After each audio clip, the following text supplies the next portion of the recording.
What's up everyone? Welcome back again to my YouTube channel. Ngayon, tuturuan ko ngayon kung paano nga ba magkaroon ng team. Okay? Kasi as a agent insurance o kaya naman a leader ng isang insurance company ay dapat magkaroon ka ng downline. So, para siyang networking, okay? Pero hindi siya talaga totally networking kasi hindi mo naman kailangan na bumili ng products tapos magiging member ka na. So, hindi siya ganun. Okay? Ngayon kasi, nung ako ay insurance agent, okay, may mga iba't iba pang pwedeng pagkakitaan. Okay, ano yon? Yung products, okay, commission based, at the same time, yung passive income. Ano yung passive income na naman yon? Okay, yun yung tinatawag na investment. Kasi nga, nag-invest ka meron ka rin sariling insurance. Pangatlo, okay, meron kang mga agent. Kung mga downlines, okay, mga downlines ka.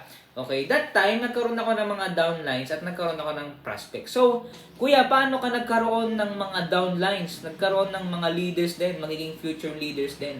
Okay, that time, meron ako isang market na naisip. Alam niyo kung ano yun? Yun yung mga kaibigan ko. Pero hindi ko siya totally kaibigan, kumbaga kakilala lang, okay? At sila ay naging friend ko, okay? Especially sa church.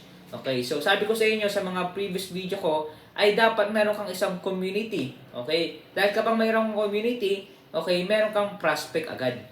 So ngayon, naging prospect ko yung mga kayang people ko rin. Okay, dati wala silang boyfriend, ngayon parang may asawa na everything. Pero hindi ko alam, yung iba naman ay wala pa rin. Okay, matanda na sila. Pero okay lang yun. Wala ka pang kapartner. Kahit ako rin naman. Okay, so balik tayo.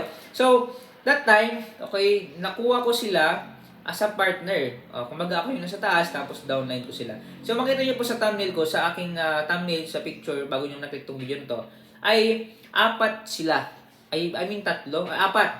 Okay, si Sir Christopher, Ma'am Giselle, Ma'am Arlene, tapos si Architect Kevin. Okay? So karamihan doon parang magiging teacher. Okay, si Brother Chris, tapos si Ma'am Giselle, Ma'am Arlene. So sila yung para magiging teacher that time kasi nag-aaral pa sila that time. Tapos ito naman is architect na. Okay? So sa apat na yon, ilan yung mga na-code? Ilan yung talagang pumasok? Sa modo ng pagninegosyo, hindi porket lahat ng mga prospect mo, okay, lahat ng mga masabihan mo na pumasok as agent din, okay, pag magbibenta ka, hindi lahat bibili. Okay? Mostly ay 10%. Okay, like for example, 10 yung in-invite mo, isa doon ay merong kukuha. Okay? So apat na yon, ang na-code doon is yung dalawa. Si Sir Chris tapos si Ma'am Giselle. Okay, yung parang kakatapos nilang graduate that time. So, yung isa, ngayon, okay, congratulations kay Ma'am Giselle, siya ay nakapas na siya sa PRC. Meron siyang PRC. Okay, sa bar exam. Si Sir naman, nag-aaral ng Bible School.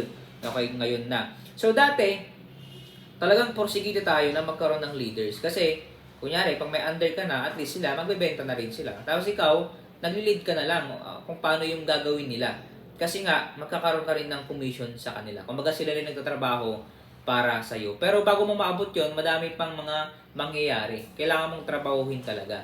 Kasi hindi ka pwedeng pa-pedex na leaders kung hindi mo rin sila alagaan. Kaya commitment din kapag magkakaroon ka ng isang company, isang business talaga, hindi siya biro. Kasi madaming maladamay. Kaya mag-isip ka ng mabuti bago mo simulan yung isang bagay. Kailangan mo muna ng wisdom galing sa Panginoon. Kasi that time, bata pa ako that time, execute.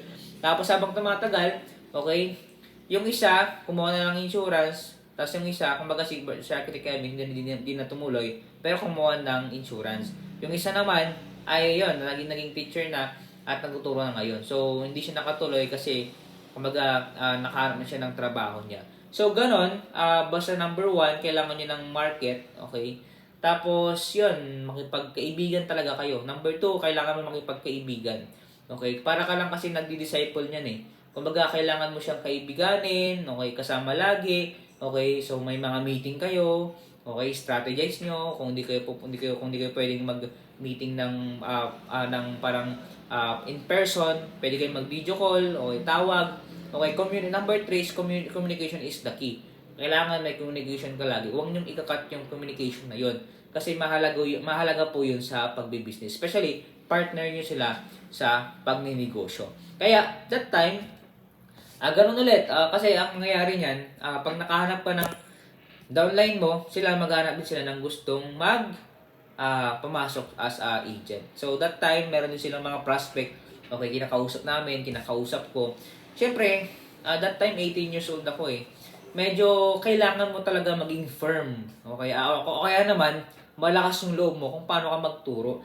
Kasi 18 years old ako, sila, that time ata is 22, 23, 24, 25. So malayo yung gap. Kumbaga, medyo nakaka-insulto para sa kanila kasi mas matanda sila kaysa sa akin.